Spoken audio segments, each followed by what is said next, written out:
Welcome back, all you James Bond fans. Today we're going to have a little bit of fun recreating some movie posters. Now this one, obviously all about James Bond and Daniel Craig, requires a few selection skills, a little bit of typography, and a little bit of fiddling around in order to blend this image with the background that I've supplied, which is just a movie poster, obviously all about James Bond, that standard, that graphic sort of diaphragm that is extremely recognizable as a James Bond poster.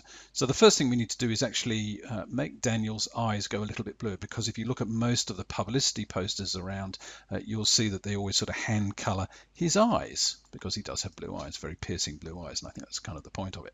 As I zoom in, you can see clearly that it's a fairly low resolution. It's only 2.3 megabytes, so it is a little bit pixelated.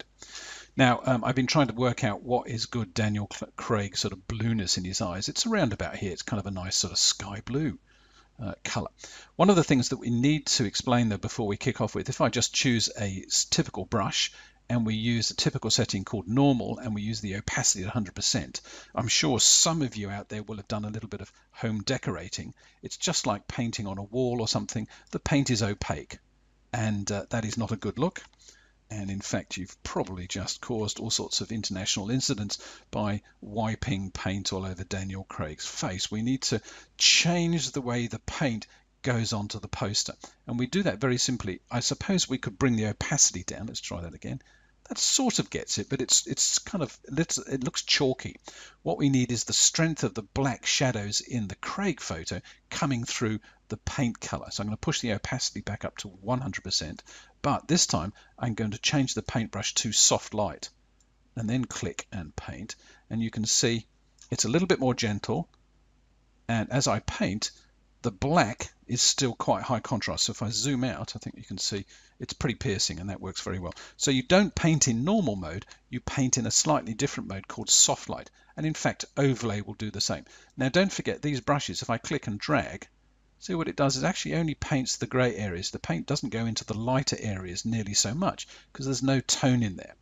But I can just click and drag and drag and drag and drag, and it's only ever going to put one layer of paint until I click and do it a second time, and then it's going to build it up. So it's an accumulative process. I think it's better without a blue forehead. Anyway, so it's fairly rough, and I've just done it very quickly, but I think that's fine. So that's using the paintbrush in overlay or soft light mode. Now we need to select Mr. Craig. I think the easy answer to that is to use this little fella here called the Magic Wand tool. Seems to have grabbed a little bit more of his ear as well, a little bit too much, and around the right hand side as well, set to the average of 32. So what we might do is delete or Control or Command D and maybe just bring the tolerance down just a little bit. Nope, still going, oh, it's a little bit better. Well, maybe we'll live with it. And if I zoom out, you'll see that it's missed the armpit area, in between his legs, and just in between his fingers there. Oh, and the trigger finger. Okay, I've got to be very careful about this because I don't want to set an incident off here. Whoops, as I've just done there. So I'm holding the Shift key down when I do this. There we go. Just to add, there's a tiny little bit in there. Okay. And we're not going to get a fantastic selection merely because this is, as you saw, a very low resolution image. Now, what have we done? We've selected the air around Daniel Craig, but not Daniel Craig himself. So we need to invert the selection, and that's a process called inverse. Don't know why it isn't called invert, but it's called select inverse. There we go. So now we've got Daniel Craig selected. So that's a little bit of a tip. It's always a good idea that if you want to select something, but it's multicolored or multi-textured, i.e. very hard to select, then if the background is easier to select, you select the background and then you just do that inverse thing.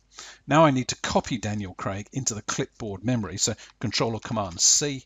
Let's go to the movie poster and Control or Command V to paste him in there. Well, hey, there he is. So you immediately see we've got a bit of a problem because his legs have been chopped off, because obviously in the James Bond poster image, he didn't have any legs. All right, so it's a nice studio image to start with. It's very easy to actually select. All right, but we do have this bit of a problem. Another problem that I can see immediately is we've got a little bit of a halo around him. So even though I thought it was a fairly tight looking selection, we've got this kind of little white line, and that's a bit of a dead giveaway. So I'm going to use the Magic Wand tool again while we're in the layer mode here. You can see just on the James Bond or the Daniel Craig layer here, and I'm going to select the space around him. What I'm going to do, I need to get the under the armpit bit as well, and probably the finger bit there. I'm not going to bother with the trigger finger. We've selected the area around him. Again, it's very easy to do because there's no pixels there. But what I'm going to do is I'm going to expand, make that selection go a little bit more. Okay, and I'm going to use the expand command here. We could, of course, use refine edge in the initial selection process when we're working on this image, but because it's a studio shot, because it's been deep edged, it's got a nice white background, it's much easier to use this select, modify, and expand. Now, here's a question: how much do you expand it by? I'm going to choose 1 pixel, as you can see here, because it's a low resolution image. If this was like a 60 meg file, I'd probably expand it by 4 or 5.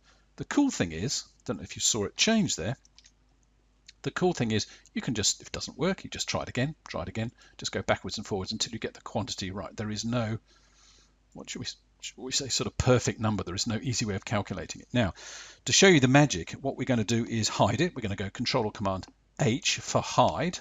Okay, still selected, the area outside of Daniel Craig. If I press backspace, you will notice, especially around his arms, that white line disappears because we've just basically deleted 1 pixel around the entire image.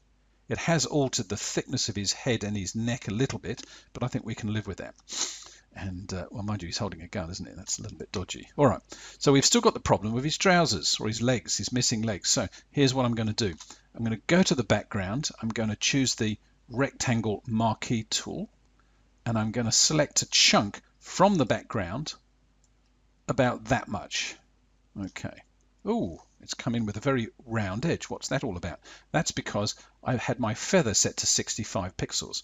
I don't particularly want that because that's too much. So let's make the feather go all the way back down to 0. And I'm just going to select that again. Remember, it's a low resolution image, so 60 is probably over the top. If I put the feather amount in now, it makes no difference at all because you have to have that feather command adjusted before you physically make a selection in order to make it work. If you forget, or if you deliberately do it like I've done it here, we just then go to the select menu, choose modify, and then choose feather. We can edit post sketch. So I'm going to bring this down to about 40. Click OK. All right. Now what we do is this. I'm going to press Control C and then Control V, and you immediately see we've got layer 2 has suddenly appeared in the image. I can still see the bottom of his legs being cut off, so I'm going to drag Daniel Craig all the way down till we get to the halfway point. See what happens there? A tiny little sort of black line appears in between those 2 layers, and when it does, I let go and it slots Daniel Craig in between my copied layer 2 and the original background, and his legs disappear. How good is that? What happened there? Well, if I turn the background off, you can see there is the fuzzy edged rectilinear selection. Okay, and because it's fuzzy edged, it bleeds up and covers his legs. But it's not a sharp edge. If I had no feathering on that selection, it would look a bit dicky because it don't actually show. So always having a feather camouflages any kind of black magic you've been up to. Now, you may think, well, the end of his fingers have disappeared, the end of his pistols disappeared. That's not a good look, Robin. What I can do is this. I can bring the opacity of the covering up layer down. Okay, and if I bring it all the way down, you see his legs start appearing again. But what I want to do is this. I'm just going to take the eraser brush. Let's suppose this is a little bit like making a mask. I'm going to take a small eraser brush. Okay, something like that. And I'm just going to erase that part of the image where the gun is. And that part of the image where his fingers are. Let's put the opacity back up to 100%. So it's a little bit like making a mask. I suppose that you can call this as a lazy mask, isn't it? It's a lazy mask. So essentially I'm leaving his chopped off legs covered up. There is my lazy mask. I'm just erasing some of this area around here so that his hand shows through, and his hand is not masked, but the bottom of his legs are. There we go. Let's zoom out and congratulate ourselves on a very good job. Okay, so now he's looking incredibly menacing. We just need to name that film. And the film, of course, is Skyfall. And I did a little bit of research before we started, and I found an amazing website called dafont.com, DAFONT.com. And if you just Google it, Skyfall font, it comes up. It's called Skyfall Done. Now, how do we get this into our computers? Well, all computers, PC or Mac, have a folder in them called the font folder. So you click on download. Okay, it goes into the, guess where, the downloads folder on a Mac or a PC. Go and find it in the downloads folder, double click it to open it, making sure that you only deal with, let's see if we can find it, here we go, this is what you get. Here is a license, and do read this because I don't think you should be able to use this in a commercial sense, and if you do, you may have to pay a small license fee to the author.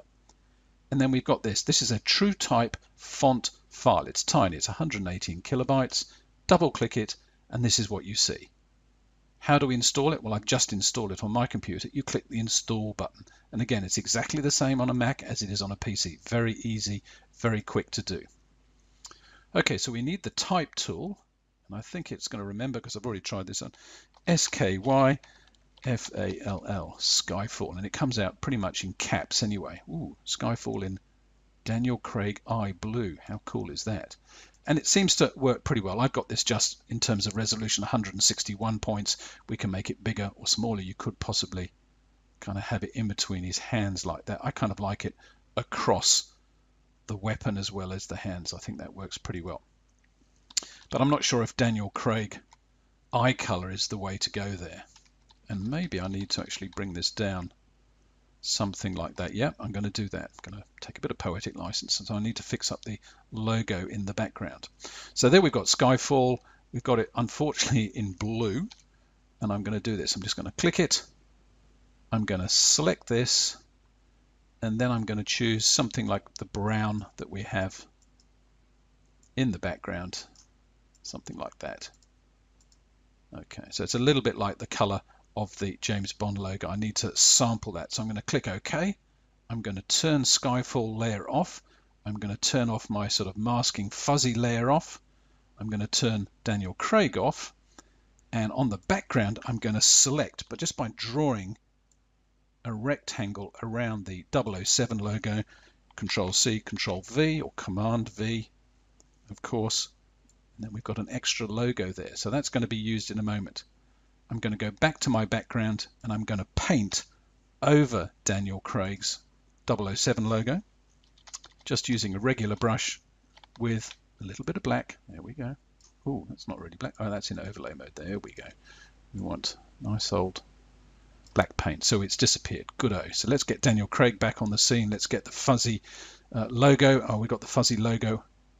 Has the James Bond logo. We've got to paint that out on 2 layers. Gosh, that's getting complicated. I'm going to push my 007 up, turn Skyfall back on, and reposition my stolen 007 up the top there. How about that? Okay, and there is your completed James Bond poster, incorporating not only a Daniel Craig logo, but a custom font and a bit of repositioning on the original poster.